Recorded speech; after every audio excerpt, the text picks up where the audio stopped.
교육진단 시간입니다. 상당수 학생들이 자신이 감당하기 힘든 상황에 처하면 필요 이상으로 긴장하거나 힘들어합니다. 평소 이런 경험을 많이 한 학생은 시험을 칠 때에도 조금만 어려우면 집중을 하지 못하고 당황하게 됩니다. 오늘은 학업에서 오는 스트레스를 해소하는 방법과 집중력을 배가할 수 있는 방법에 대해 알아보는 시간 갖도록 하겠습니다. 오늘도 윤희령 교육문화연구소 대표 윤희령 선생님 전화로 모셨습니다. 윤 선생님 안녕하십니까? 예, 안녕하십니까. 어려운 상황에 처하게 되면 사고력이 마비가 될 정도로 지나치게 긴장하는 학생들이 있는데요. 어느 정도로 많고 또 이런 학생이 왜 늘고 있을까요? 예, 사실 이런 학생들이 좋지 않은 일이기 때문에 겉으로 드러나지 않아서 그렇지 상당수 있습니다. 제가 본 학생 중에 특수 목적고에 다니는 아주 우수한 학생이었는데 네. 시험 칠 때 수학 시간에 어느 한 부분이 딱 막히니까 그다음부터 이 학생 표현은 머리가 하얘져서 전혀 아무것도 하지 못하고 수학을 8등급을 받았어요. 평소에 1등급을 받는 학생이에요. 이런 학생을 제가 본 적도 있습니다. 그래서 예상외로 수가 아주 많지는 않겠지만 특히 중상위권 이상의 학생들에게서 이런 정상을 가진 학생들이 제법 있다는 걸 말씀드릴 수 있습니다. 그래서 이 문제와 관련해서 보면은 당신의 뇌 얼어붙고 있다라는 책을 쓴 일본의 뇌신경 전문의 츠키야마 다카시는 친한 친구의 이름이나 조금 전의 일도 기억나지 않거나 아이디어가 잘 떠오르지 않는 등 갑자기 내가 얼어붙는 것과 같은 증상을 이 브레인 프리즈, 프리즈가 얼다 아닙니까? 이 브레인 프리즈라고 설명을 합니다. 이 증상은 남녀노소 누구나 경험한다고 합니다. 그는 뇌 기능 저하는 나이에 비례하지는 않는다고 말합니다. 해마다 수능 시험을 치고 나면 수학 시간에 앞서 말한 대로 갑자기 사고가 마비되어 아무것도 할 수 없었다는 학생이 드러 나옵니다. 혼자 집에서 풀어보면 다 해결할 수 있는데 실제 시험에서는 사고의 마비를 느낀다는 학생들이 예상외로 제법 있습니다. 이 학생들이 겪는 이런 증상이 바로 이 츠키야마 다카시가 말하는 전형적인 브레인 프리즈, 뇌가 얼어붙는 그런 증상이라고 볼 수 있죠. 이 본격적인 조사 보고서는 별로 없는 걸로 압니다. 그러나 학생들이 결정적인 순간에 뇌가 얼어붙는 이 마비 증상을 경험하고 있습니다. 특히 이 츠키야마 다카시는 한 분야에만 계속 집중하는 사람이다. 인터넷 의존도가 높은 젊은이에게 이런 증상이 나타날 확률이 높다고 말합니다. 이 부분에 우리가 굉장히 집중해야 되는데요.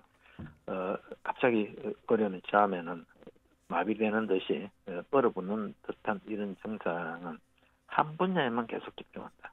인터넷 의존도가 높은 사람에게, 젊은이에게 자주 발생할 수 있다. 이 점을 우리가 꼭 한번 생각을 해봐야 되고요. 또 하루 종일 학교에서 수업하고 마치자마자 잠시의 휴식도 없이 밤늦도록 학원에서 공부하고 심지어 주말에도 학원에 가거나 과외를 받는 학생 역시 위험할 수 있습니다. 자발성이 결여된 일방적인 주입식 수업의 연속도 뇌 기능을 저하시킬 수 있다고 이야기를 합니다. 그래서 우리는 이런 것들을 종합해 볼 때 많은 것을 한번 주변을 살펴봐야 하는데요. 아무리 학원에 다녀도 성적이 오르지 않는 학생은 단조로운 생활의 반복 때문에 뇌가 지쳐 있을 가능성이 높다는 겁니다. 이 단조로운 생활의 반복이 뇌를 지치게 한다. 이 점에 우리가 한번 주목해 볼 필요가 있습니다. 네. 이 많은 학생들이 학습 능률을 향상시키기 위해서 다양한 방법으로 노력을 하고 있는데요. 좀 머리를 맑게 하고 생산성을 높이기 위해서 어떻게 하면 좋을지 조언을 부탁드립니다. 예, 그러니까 앞에서 이야기한 대로 인터넷에 너무 많은 시간을 투자하는 학생, 혹은 잠시의 휴식도 없이 아주 정해진 걸 반복하는 이런 생활이 뇌를 지치게 한다고 했는데 여기서 츠키야마 다카시는 이런 이야기를 합니다. 뇌 기능은 감탄과 감동과 성취감을 통해 향상된다. 굉장히 중요한 말이라고 생각합니다. 감탄과 감동과 성취감. 이 최고의 감탄은 자연의 신비와 경이를 통해 경험하게 된다고 이야기를 하죠. 또 가장 가치 있고 오래가는 감동은 좋은 음악과 훌륭한 작품 등을 통해 경험할 수 있다고 이야기를 합니다. 이 내가 느끼는 최고의 쾌락은 또 성취감입니다. 한치의 여유도 없는 각박한 삶에서 이런 것들은 경험할 수가 없죠. 이 도시 학생들의 상당수는 방과 후 시간을 학원 아니면 컴퓨터 앞에 앉아서 보냅니다. 이 여가 시간에 온통 컴퓨터 앞에 앉아있는 학생은 그렇지 않은 학생보다 이 뇌가 얼어붙는 브레인 프리즈 증상을 겪을 가능성이 훨씬 더 높습니다. 컴퓨터 게임을 할 때 나오는 뇌파는 중증 치매 환자의 뇌파와 비슷하다는 그런 보고서도 있죠. 이 브레인 프리즈 증상을 막을 수 있는 최고의 방법은 다양한 것에 관심을 가지고 다양한 것으로부터 자극받는 것이라고 이야기를 합니다. 뇌 기능을 향상시킬 수 있는 최고의 방법은 지속적인 운동이라는 연구 결과도 우리가 꼭 기억해야 합니다. 토요일 오전까지 열심히 공부하고 주말 한낮일 정도는 산과 돌 운동장으로 나가 마음껏 뛰노는 게 뇌를 건강하게 한다는 것이죠. 잠시나마 일상을 떠나 마음대로 생각하고 행동하며 완전한 자유와 해방감을 만끽하는 게 뇌 건강에 굉장히 좋습니다. 이 방랑의 즐거움, 해질녘 붉게 타는 노을을 바라보며 느끼는 외로움, 고독, 혹은 땀을 쏟은 후에 맛보는 몸의 상쾌함, 이런 것들을 통해 인간은 깊어지고 강해집니다. 그래서 우리는 주기적으로 이 간단한 옷차림으로 바깥에 나가서 산책을 하거나 혹은 운동복 차림으로 나가서 고강도 혹은 중강도의 이 운동을 주기적으로 하는 것도 신체 건강뿐만 아니라 특히 머리를 맑게 하는데 굉장히 도움이 된다는 것을 부모님도 또 우리 학생들도 꼭 한번 기억을 했으면 좋겠습니다. 네. 건강한 뇌를 위해서 감탄, 감동, 성취감 또 다양한 것에 대한 관심이 꼭 필요하다는 말씀이었습니다. 너무 공부에만 집중을 하는 것도 좋지 않다 이렇게도 볼 수가 있을 것 같은데요. 자, 여가 선용이 굉장히 중요하다고 볼 수가 있을 텐데 학생들이 이 여가 선용 어떻게 하면 좋을지 방법과 또 왜 중요한지 이 부분 다시 한번 강조해서 부탁의 말씀을 드립니다. 예, 저는 이 부분은 이제 부모님들께서 좀 이런 사실을 아시고 자녀들에게 좀 여가를 제대로 활용할 수 있는 그런 어떤 그 프로그램을 가지고 이끌어주면 좋겠다고 생각을 합니다. 이 스파르타인들은 전쟁을 하는 동안에는 안정을 유지했지만 제국을 얻자마자 붕괴하고 말았습니다.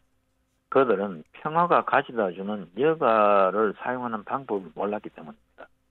이 스파르타인들은 전쟁 훈련 외에는 다른 것과 더 좋은 것들에 대해서 어떤 훈련도 받지 못했기 때문입니다. 전쟁을 목적으로 삼는 국가의 대부분은 전쟁을 하고 있는 동안에만 안전합니다. 그들이 제국을 세우자마자 붕괴하고 평화 시에는 사용하지 않은 칼처럼 그들의 예리한 기준은 상실하죠. 입법가는 여가를 적절하게 사용하도록 훈련시키지 않는 데 대해 비난받아야 한다. 이 아리스토텔레스가 이런 이야기를 했습니다. 이 이야기를 들으면서 저는 이 생각을 했습니다. 새벽에 일어나 학교에 나가고 학교 수업 마치자마자 학원에서 밤늦도록 공부하고 다시 돌아와 또 새벽 1, 2시까지 공부하고 버티는 거죠. 4-5시간 자고 일어나 다시 학교에 가는 우리 아이들은 이 입시 전쟁을 치르고 있는 동안에는 집안은 안전합니다. 자녀가 대학에 입학하자마자 당신이 유지되던 그 형식적인 대화나 어떤 이런 가족 간의 끈끈한 유대는 사라질 가능성이 많죠. 특히 자녀가 이렇게 타이트하게 관리하는 자녀가 어디 다른 지역으로 훌쩍 떠나고 나면 부모님은 심한 허탈감이나 우울증에 빠지는 경우도 많습니다. 그래서 지금 우리 부모님들께서는 입시 전쟁을 치르는 동안에만 어떤 가정이 외형상폭이 안정되는 것처럼 보이는 이런 상태에 대해서 깊이 한번 성찰해보고 정말 그 과정에서도 자녀와 부모가 함께 즐거운 생활을 할 수 있고 이 여가를 선용해서 입시가 끝나고 난 뒤에도 가족 간의 유대를 유지하면서 생활을 잘 할 수 있는 그 방법을 찾아야 된다는 걸 말씀드리고 싶습니다. 이 스파르타는 이 비옥한 농토 때문에 다른 도시 국가들보다 부유했습니다. 그러나 여가 선용을 가르치지 않았기 때문에 망했다. 이게 정말 우리에게 시사하는 바가 큰데 대부분의 가정은 예전과 비교가 안 될 정도로 풍족해졌죠. 물질적으로는.